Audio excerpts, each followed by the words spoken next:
میرے بھائیوں، یرمیہ نبی نے یہودا کے لوگوں کے ساتھ ایک طاقتور حوالے کو بانٹا، کیونکہ لوگ کہہ رہے تھے کہ خدا کے نبیوں کی باتیں بے معنی ہیں، اور وہ یہاں کہتا ہے حالانکہ ان کے بھی انبیاء تھے، جھوٹے نبی۔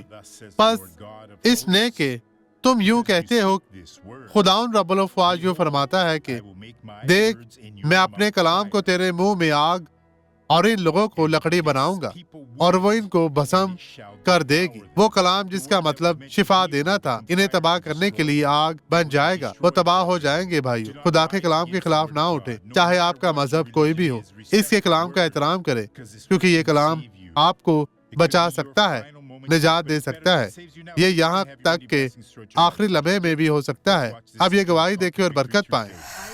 مجھے 8 سال سے گھٹنوں میں درد اور سوزش ہے، اور کمر میں بھی شدید درد۔ 8 سال گھٹنوں کے درد اور سوزش میں، ہاں، دونوں اور گھٹنوں اب میں آپ درد کیسی بھی۔ ہیں؟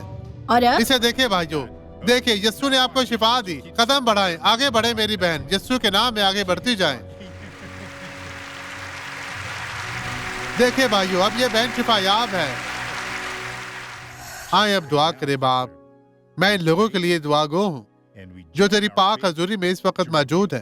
میں یسوع کے نام میں ان کی زندگی میں موجود ہر طرح کی بدی کی سرزش کرتا ہوں۔ بدی ان کی زندگی سے چلی جا، غائب ہو جا، یسوع کے نام میں۔